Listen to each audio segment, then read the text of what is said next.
கரூர் கூட்ட நெரிசல் தொடர்பான வழக்கை உயர்நீதிமன்ற மதுரை அமர்வுக்கு பதில் சென்னை உயர்நீதிமன்றம் விசாரித்தது ஏன் என்று உச்சநீதிமன்றம் கேள்வி எழுப்பியிருக்கிறது. இதுகுறித்தான முழு விவரங்களோடு இணைந்திருக்கிறார் செய்தியாளர் மாணிக்கம். விவரங்கள்.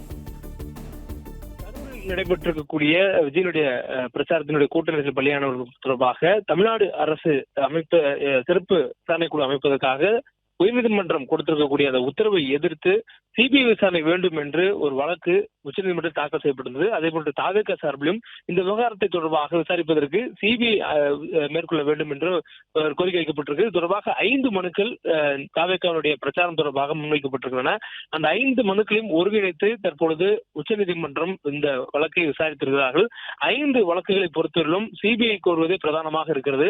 இந்த கரூர் சம்பவம் தொடர்பாக 5 மனுக்களில் சென்னை உயர்நீதிமன்ற உத்தரவு ரத்து செய்து உச்சநீதிமன்ற ஓய்வு பெற்ற நீதிபதி தலைமையில் விசாரணை குழு அமைக்க உத்தரவு கோரி தமிழக வெற்றி கழகம் சார்பில் ஒரு வழக்கு தாக்கல் செய்யப்பட்டிருக்கிறது. அதே போன்று இரண்டாவதாக சென்னை உயர்நீதிமன்ற உத்தரவை எதிர்த்து பாஜக வழக்கறிஞர் GS மணி என்பவர் தாக்கல் செய்திருக்கிறார்.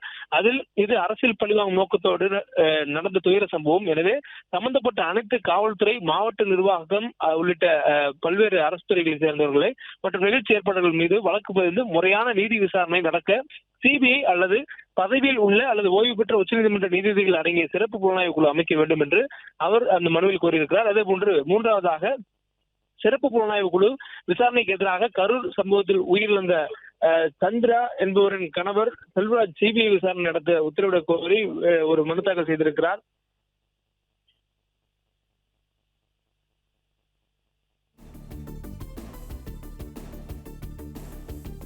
கரூரில் கூட்ட நெரிசலுக்கு பிறகு விஜய் தப்பி ஓடிவிட்டதாக உயர்நீதிமன்ற விசாரணையின் போது தெரிவிக்கப்பட்டுள்ளது குறித்து தவிக வழக்கறிஞர் வாதிட்டுள்ளார்.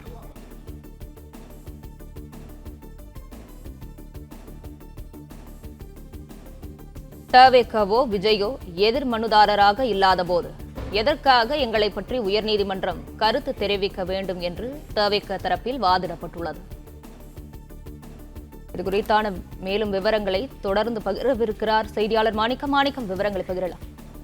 இந்த 5 மனுக்கள் மீதான விசாரணையை இன்றைய தினம் உச்சநீதிமன்றம் மேற்கொண்டிருக்கிறது. இந்த கரூர் சம்பவத்தில் முன்னதாக பார்த்தோம் தாவேகா சார்பில் ஒரு வழக்கு தாக்கல் செய்யப்பட்டிருந்தது. அதே போன்று பாஜக வழக்கறிஞர் சார்பில் ஒரு மனு தாக்கல் செய்யப்பட்டிருந்தது. இதே போன்று இந்த கரூர் சம்பவத்தில் தொடர்பு இருக்கக்கூடியவர்களும் மனு தாக்கல் செய்திருக்கிறார்கள். அதாவது இந்த கரூரில் ஏற்பட்டக்கூடிய இந்த உயிர் பலியானவர்களுடைய உறவினர்களும் சிபிஐ விசாரணை கோரி மனு தாக்கல் செய்திருக்கிறார்கள். அதில் உயிரிழந்த சந்திரா என்பவருடைய கணவர் செல்வராஜ் சிபிஐ விசாரணை நடத்த உத்தரவிட வேண்டும் என்று ஒரு மனு தாக்கல் செய்திருக்கிறார். அதே போன்று தாவேகா தலைவர் விஜயன் பிரச்சார கூட்டத்தில் ஏற்பட்ட நெரிசலில் சிக்கி உயிரிழந்திருக்கக்கூடிய 13 வயது சிறுவன் அவனுடைய தந்தை பன்னீர்செல்வம் என்பவரும் சிபிஐ விசாரணை வேண்டும் என்று உச்சநீதிமன்றத்தில் மேல்முறையீட்டு மனு தாக்கல் செய்திருக்கிறார்.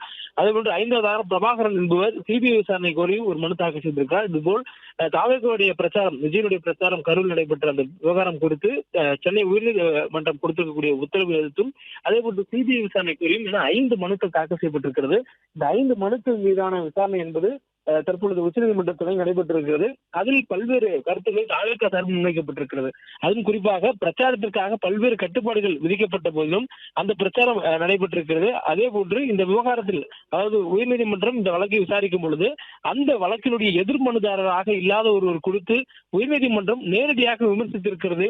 பல்வேறு கருத்துக்களை தாவேகாவுடைய தலைவர் விஜய் மீது கூறியிருக்கிறது என சென்னை உயர்நீதிமன்றத்தினுடைய அந்த உத்தரவுக்கு எதிராக தாவேகா சார்பில் ஆஜராகக்கூடிய மூத்த வழக்கறிஞர் வாதங்களை முன்வைத்திருக்கிறார். குறிப்பாக இந்த விவகாரத்தை பொறுத்தவரையிலும் விஜய் அவர்களுடைய எதிராக உயர்நீதிமன்றம் சொல்லக்கூடிய கருத்துக்கள் என்பது பெருமளவான பேசப்பட்ட ஒரு கருத்துக்களாகவும் வாதங்களாக பார்க்கப்பட்டது. குறிப்பாக விஜய் அவர்களுக்கு தலைமை பண்பே இல்லை என்று உயர்நீதிமன்றத்தினுடைய கருத்து உள்ளிட்ட பல்வேறு கருத்துக்கள் பெரும் பேசு பொருளாக மாறியிருந்த சூழலில் இதுபோல் ஒரு வழக்கினுடைய எதிர்மனதாரராக இல்லாத ஒருவர் குறித்து உயர்நீதிமன்றம் கருத்து தெரிவித்திருக்கிறது என்று தாவேகா சார்பில் உச்சநீதிமன்றத்தில் தற்பொழுது வாதங்கள் எடுத்து வைக்கப்பட்டிருக்கின்றன. இதைத் தொடர்ந்து நீதிபதிகள் இந்த வழக்கு சென்னை உயர்நீதிமன்றத்தினுடைய மதுரை கிளையினுடைய விசாரணை வரம்புக்கு உட்பட்டது. அப்படி இருக்கையில் சென்னையில் இருக்கக்கூடிய பிரதான கிளையில் எப்படி இந்த வழக்கு விசாரணைக்கு எடுத்துக் கொள்ளப்பட்டது என்பதை விவரிக்க வேண்டும் எனவும் கேட்டிருக்கிறார்கள். மேலும் ஒரு மனுதாரர் தரப்பு மூத்த வழக்கறிஞர் அரிமா சுந்தரம் சொல்லும் பொழுது இந்த விவகாரத்தை பொறுத்த வரைக்கும் உயர்நீதிமன்ற தலைமை நீதிபதியுடைய அனுமதி பெற்று விசாரணை வரம்புக்குள் வராத வழக்கை விசாரணைக்கு எடுக்க முடியும். ஆனால் இந்த விவகாரத்தில் அவ்வாறு எந்த ஒரு அனுமதியும் பெற்றதாக தகவல் இல்லை என்பதையும் உச்சநீதிமன்ற நீதிபதிகள் முன்பாக தகவலை தெரிவித்திருக்கிறார்கள். மேலும் இந்த விவகாரத்தை பொறுத்த வரைக்கும் விஜய் அந்த சம்பவம் நடைபெற்று உடனடியாக தப்பித்து சென்றதாக அரசு வழக்கறிஞர் சென்னை உயர்நீதிமன்றத்தில் வாதத்தில் தெரிவித்திருக்கிறார். ஆனால் இந்த கூற்று முற்றிலும் தவறானது. ஏனெனில் காவல்துறை பாதுகாப்புடன் விஜய் அந்த இடத்திலிருந்து வெளியேறினார் என்று தாவேகா தரப்பில் ஆஜராக இருக்கக்கூடிய மூத்த வழக்கறிஞர் கோபால் சுப்பிரமணியன் தனது வாதத்தை தாவேகா சார்பாக முன்வைத்திருக்கிறார்.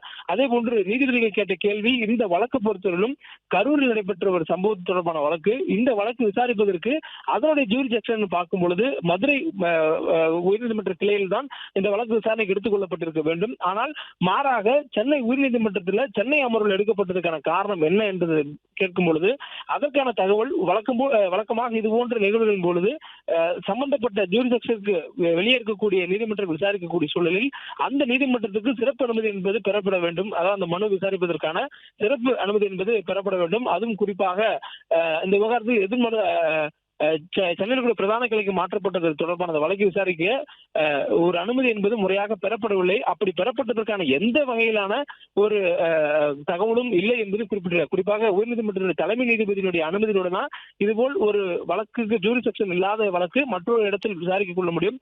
அவ்வாறு எந்த ஒரு அனுமதியும் பெறப்பட்டதாக இல்லை என்று வாதிடப்பட்டிருக்கிறது. மேலும் இந்த விவகாரத்தில் சென்னை உயர்நீதிமன்ற வழக்கில் விஜய் அல்லது தாவேகா எதிர்மனதாக உள்ளனரா என்ற கேள்வியும் உச்சநீதிமன்ற நீதிபதிகள் எழுப்பியிருக்கிறார்கள். எனவே தாவேகா சொல்லக்கூடிய முதல் வாதமே தாவேகா அந்த வழக்கில் அந்த விஜய் அவர்களோ அல்லது தாவேகாவோ எதிர்மனதாக இல்லாத சூழல்ல தாவேகாவுக்கு எதிராகவும் விஜய்க்கு எதிராகவும் பல்வேறு கருத்துக்கள் உயர்நீதிமன்றம் சொல்லியிருக்கிறார்கள் என்பதுதான் இந்த வழக்கினுடைய தொடக்கத்தில் தாவேகா சார்பில் வைக்கப்பட்டிருக்கக்கூடிய வாதமே. அப்படி இருக்கக்கூடிய சூழலில் நீதிபதிகள் அதை உறுதி செய்யும் வகையில மனுதாரராக விஜய் அல்லது தாவேகா இருக்கிறார்களா என்பதை கேட்டிருக்கிறார்கள். மேலும் இந்த வழக்கில் விஜய் அல்லது அவர் கட்சியோ எதிர் மனுதாரராக இல்லை என்பதை தாவேகா திட்டவட்டமாக உச்சநீதிமன்றத்தில் தெரிவித்திருக்கிறார்கள். மேலும் சென்னை உயர்நீதிமன்றத்தை பொறுத்த வரைக்கும் பல்வேறு கருத்துக்களை விஜய்க்கு எதிராக கூறியிருக்கிறது.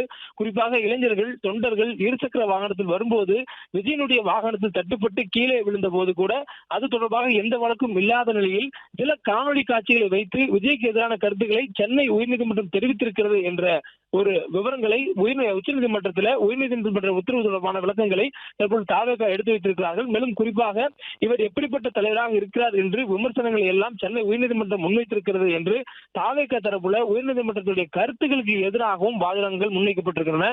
மேலும் கரூர் உயிரிழப்பு சம்பவம் நடந்தவுடன் காவல்துறை விஜய் அங்கிருந்து செல்லுமாறு கூறினார்கள். அதே போன்று அங்கிருந்து தமிழக வெற்றிக் கழக நிர்வாகிகள் சிலர் காவல்துறையால் பாதிக்கப்பட்டவர்களை சென்று பார்க்க அனுமதிக்கப்படவில்லை என்ற தகவலும் சொல்லப்பட்டிருக்கிறது. இதுவரையிலும் விஜய் ஏன் கரூர் விவகாரத்தில் நடந்த உடனேயே வெளியேறினார், அவர் ஏன் தப்பித்து சென்றார் என்ற விமர்சனங்கள் எல்லாம் முன்வைக்கப்பட்டிருக்கிறது. அதே போன்று தாவேக தலைவர் தான் சென்றார் என்றால் தொண்டர்களும் தலைவர் வழியில் சென்று மக்களை யாரும் பார்க்கவில்லை என்ற ஒரு குற்றச்சாட்டுகள் முன்வைக்கப்பட்டிருக்கிறது. இதற்கெல்லாம் பதில் சொல்லாமல் இருந்த தாவேக தற்பொழுது உச்ச நீதிமன்றத்தில் அந்த பதிலை தெரிவித்திருக்கிறார்கள்.